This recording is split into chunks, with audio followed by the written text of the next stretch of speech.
qual que é a finalidade comum da vida humana? Qual que é a finalidade das nossas vidas? Nós sabemos que cada pessoa está buscando alguma coisa diferente para a sua vida. Algumas estão buscando algo no sentido mais interno, algumas no sentido mais externo. Então, na verdade, cada pessoa tem um desejo diferente, cada pessoa está buscando algo diferente para a sua vida, uma finalidade diferente. Mas existe uma finalidade comum à vida de todo ser humano. E esta finalidade é alcançar a felicidade. Quem não quer ser feliz? Se nós analisarmos a nossa própria vida, a vida das pessoas que nós conhecemos, dos nossos familiares, nós podemos perceber que todo mundo, todos sem exceção, estão lutando para poder alcançar a felicidade. Só que ao mesmo tempo que nós estamos lutando para alcançar a felicidade, nós estamos lutando para evitar a infelicidade. Porque não existe nenhuma pessoa que nós conhecemos, por exemplo, incluindo nós mesmos, que pode dizer que é completamente feliz. Nós também temos infelicidades em nossas vidas. Então, quando que a felicidade é realizada? Nós estamos lutando para alcançá-la, mas quando a felicidade pode ser realizada? A felicidade, ela pode ser realizada quando nós realizamos os nossos desejos. Então, nós temos desejos, nós estamos buscando algo constantemente, diariamente em nossas vidas, e quando nós realizamos esses desejos, então nós sentimos felicidade. Então, quando nós falamos da realização do desejo do ser humano, nós percebemos que o ser humano tem vários tipos, vários níveis de desejo. Eles estão buscando algo no sentido mais individual, também nós temos desejos no sentido familiar, e nós temos desejos no sentido de bens materiais, por exemplo. Então nós temos vários tipos de desejo em nossas vidas e vários níveis de desejos diferentes. Só que existem dois tipos diferentes de desejos. Dentro do ser humano existe uma contradição. Dentro de cada pessoa existe a mente original e a mente má. A mente original, ela é a origem dos nossos bons desejos, e a mente má, ela é a origem dos nossos maus desejos. Às vezes, o ser humano está buscando coisas boas, mas também nós sentimos desejos de coisas ruins, de coisas erradas. Então, quando nós realizamos estes bons desejos que vêm da nossa mente original, nós podemos sentir uma felicidade verdadeira. Podemos chamar também de felicidade eterna. Por outro lado, quando nós realizamos aqueles desejos maus que vêm da nossa mente má, nós sentimos uma infelicidade. Na verdade, a nossa mente má, quando nós realizamos os maus desejos, podemos até sentir um tipo de felicidade, que é uma felicidade momentânea, mas, como o próprio nome diz, ela é apenas de momento. Rapidamente essa felicidade termina e vem a infelicidade, principalmente por causa do remorso da consciência. Qual pessoa sente verdadeiramente feliz ao realizar um mau desejo, ao fazer alguma coisa ruim, alguma coisa má ao seu semelhante, por exemplo? Então, os bons desejos vêm da nossa mente original e os maus desejos vêm da nossa mente má. Essa é a contradição que existe dentro do ser humano. E essa contradição, ela expande para o nível de família, para a sociedade, para a nação e para o mundo todo. E isso é a principal causa do sofrimento, tanto dos indivíduos, das famílias, da sociedade, do mundo todo de forma geral. Será que a vida do ser humano já começou assim? Será que o ser humano, desde o seu início, da formação da sua vida, ou desde a criação do ser humano por Deus, será que ele já existia com essa contradição? Se essa contradição existisse no ser humano desde a sua origem, a vida humana não teria sido capaz de vir a existir por causa dessa contradição. Então essa contradição, ela existe no ser humano desde a queda do homem. Ou seja, quando Deus criou o ser humano, ele não vivia nesse estado de contradição, mas ele respondia apenas aos desejos bons da sua mente original, sentindo felicidade verdadeira. Mas depois da queda do homem, que é o segundo capítulo, né, que nós iremos estudar, depois da queda do homem, ele começou a sentir infelicidade, ele começou também a ter desejos maus da mente má e ter essa contradição dentro de si. Essa contradição causa um estado de destruição, um estado de autodestruição. Então as pessoas estão se destruindo por causa dessa contradição entre os desejos bons e desejos maus dentro de si mesmo. Então uma referência da Bíblia é Romanos 7, 21, 24, onde o apóstolo Paulo está falando assim: acho então esta lei em mim, que quando eu quero fazer o bem, o mal está comigo, porque segundo o homem interior tenho prazer na lei de Deus, mas vejo nos meus membros outra lei que batalha contra a lei do meu entendimento e me prende debaixo da lei do pecado que está nos meus membros. Miserável homem que eu sou, quem me livrará do corpo desta morte? Então o apóstolo Paulo está explicando que existe essa contradição, mesmo dentro dele. Então, dentro de todo ser humano em geral, mesmo as pessoas religiosas, as pessoas estão vivendo com esta contradição dentro de si. Então o homem tenta se livrar dessa contradição, mas ele não consegue, porque devido à queda do homem, o homem desceu para um estado de ignorância. Então a ignorância humana impede de conseguir a verdadeira felicidade. A ignorância humana impede o ser humano de conseguir se livrar dessa contradição entre a mente original e a mente má. Então o ser humano hoje, devido à queda, vive no estado de ignorância.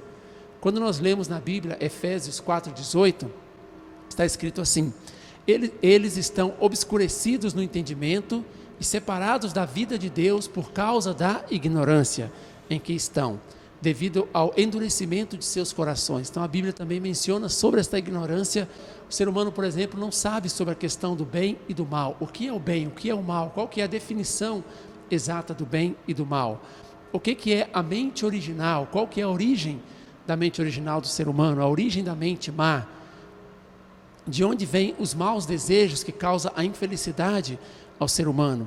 Como foi a queda do homem? Qual foi a causa da queda do homem? Então essa ignorância ela existe desde o nível individual, passando pelo nível familiar, sociedade, nação e no mundo inteiro. Então, para conseguir realizar um mundo ideal, para conseguir realizar um mundo de paz, é necessário que o ser humano consiga se livrar dessa contradição e que ele consiga se livrar também dessa ignorância humana.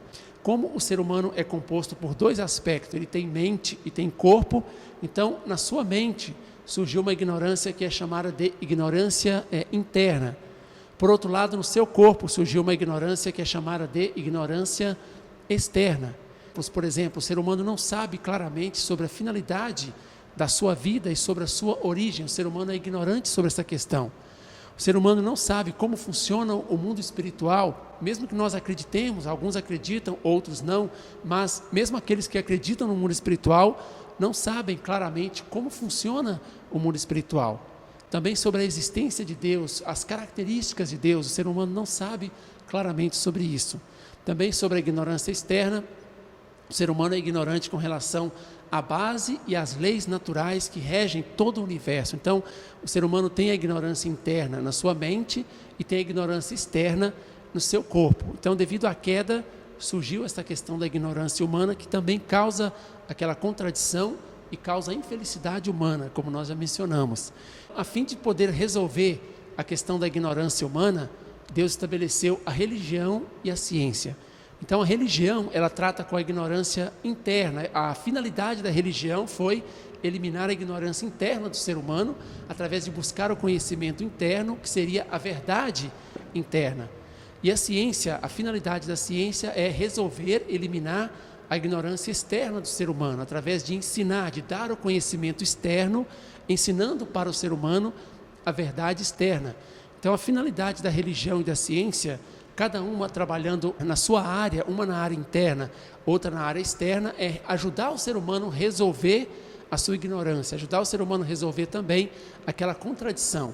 Mas existe um problema que a religião e a ciência também estão conflitando entre si.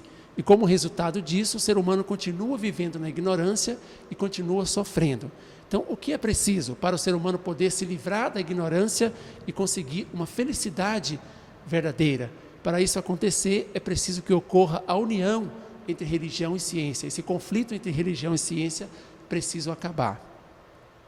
Então, quais são os limites da ciência e da religião? O ser humano tem buscado na ciência, na religião, nas filosofias, tem buscado resolver as questões fundamentais da sua vida, mas a ciência não conseguiu resolver todas as questões da vida humana, mas a ciência consegue ajudar apenas 50%, porque a ciência ela pode proporcionar um ambiente externo, um ambiente social agradável, mas a ciência é incapaz de satisfazer, de dar a alegria espiritual para o ser humano. Então a ciência não consegue resolver todos os problemas da vida humana.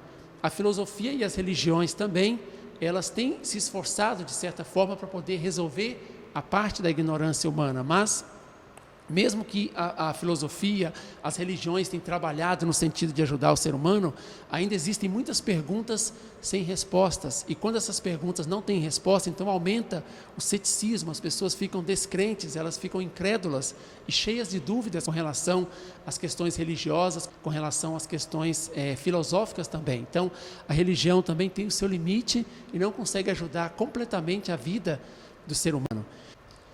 Alguns problemas que a religião ainda vem enfrentando. O cristianismo não tem conseguido uma teoria que vencesse a teoria do comunismo, então o comunismo e o ateísmo têm se expandido mesmo nos países cristãos. Também a questão do racismo e da discriminação racial tem dificuldade em praticar os ensinamentos de Cristo. Mas, além da discriminação racial, além da questão do ateísmo, do comunismo, existe um problema mais principal, um problema ainda pior, que é o vício social da promiscuidade sexual e do adultério. Então, não importa o desenvolvimento social, as leis, a educação, a questão do adultério sempre vem aumentando. Quanto mais a vida se torna fácil, mais a questão do adultério tem aumentado. Então, isso tem causado o declínio moral da sociedade e tem destruído a vida mesmo das pessoas religiosas. Então, é algo urgente que o mundo religioso ainda não conseguiu se livrar, que o mundo religioso não conseguiu resolver ainda na sociedade. A necessidade de uma nova expressão da verdade. Então, como nós já vimos, devido à queda, a religião e a ciência não têm conseguido se unificar, não têm conseguido trabalhar juntas, e com isso a ignorância do ser humano continua. Então, a fim de poder unir religião e ciência, acabar com esse conflito e tratar junto a realidade interna e a realidade externa, a verdade interna e a verdade externa, é preciso aparecer uma nova expressão da verdade. Quando nós falamos a nova expressão da verdade, é aquilo que Jesus disse em João 16:12, onde ele disse assim: ainda tenho muito que vos dizer, mas vós não podeis suportar agora, mas quando vier aquele Espírito de verdade, ele vos guiará em toda a verdade. Então Jesus está dizendo que naquela época ele tinha muita coisa para dizer para as pessoas ainda, mas elas não eram capazes de ouvir, de escutar ou de entender naquele momento. Então, em algum momento no futuro, Jesus explicou que essa verdade seria dada. Então, isso chama nova expressão da verdade.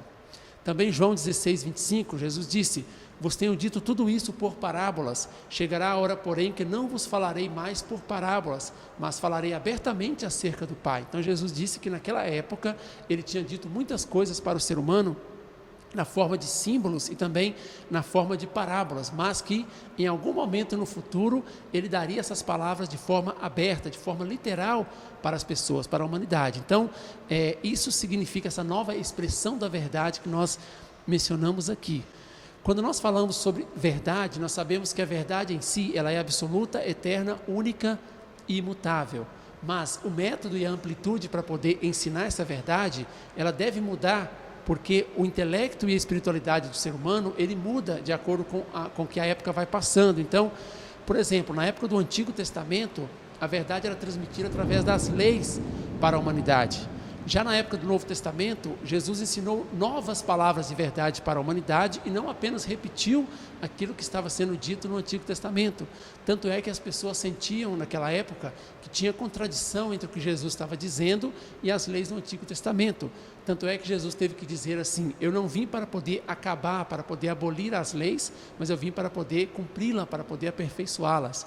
E antes de Jesus morrer, ele falou sobre uma nova expressão da verdade, nessas duas passagens que nós mencionamos. Desde que Jesus morreu na cruz 2000 anos atrás, Jesus tem trabalhado arduamente no mundo espiritual para poder elevar o nível da espiritualidade e do intelecto do ser humano, principalmente dos cristãos, para que eles possam ter a capacidade para poder compreender essa nova expressão de verdade que Deus quer nos dar nos dias atuais. Então, de onde vem essa verdade? Essa verdade deve vir de Deus.